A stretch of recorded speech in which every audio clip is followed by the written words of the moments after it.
Welcome to another episode of Boom and Bust. I'm your host, Tony Clement, here at the News Forum, where all voices matter. We're doing another deep dive today into the COVID era lockdowns and their impacts. Joining us today is Douglas Allen. He's a professor of economics at Simon Fraser University. He studied lockdowns around the world and had some very interesting insights. Welcome to the program. Thank you, Tony. Glad to be here. So I guess the first thing is, top line, you've concluded that COVID lockdowns were a failure. Why did you conclude that? In a nutshell, the benefits of lockdown turned out to be almost zero, and the cost turned out to be enormous. And that's sort of why I concluded. I mean, the costs are so much greater than the benefits. I really can't think of another peacetime policy that was sort of worse in terms of a cost-benefit ratio.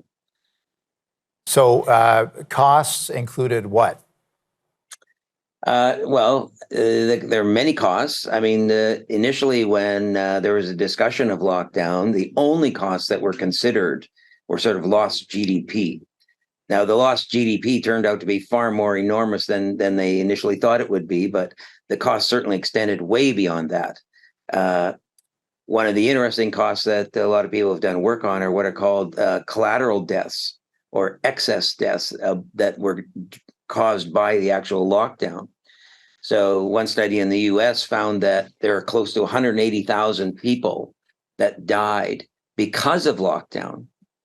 And we can talk a little bit about how many lives were saved by lockdown, but one of the best estimates of how many lives were saved by lockdown is that mortality would have been reduced by only about 3% had we not done lockdown.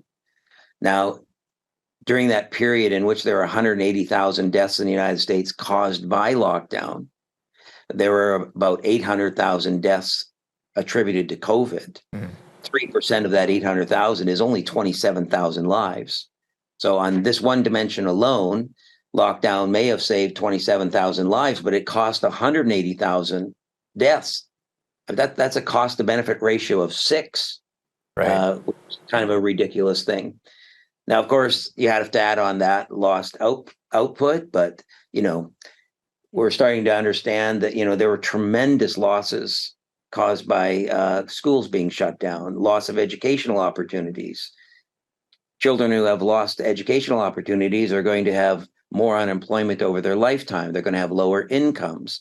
Lost unemployment, lower incomes are going to lead to lost years of life. And people have estimated that, there may be 800,000 lost years of life caused by just the educational losses in the United States. There's mental health issues that we're learning about, losses of early childhood development, and just on and on and on. Over time, it's going to take maybe a generation to actually figure out what all of these costs are of the actual lockdown. But what we're learning all the time is that they're more and more and more. I call them the costs of lost living. Right. I mean, many of these things will probably never be able to be measured.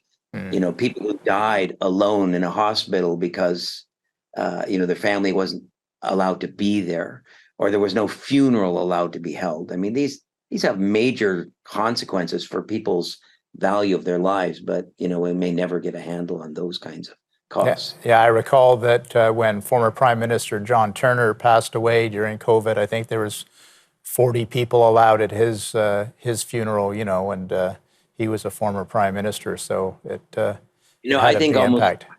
I think almost every Canadian has some kind of story like that. Even in my own family, there was a medical issue that the person had to experience alone in the hospital, and the husband was in the parking lot and couldn't be there. And for me personally, that's one I really struggle with, because I know that the incredible suffering that took place there, and to no effect. Right? It wouldn't have made any difference.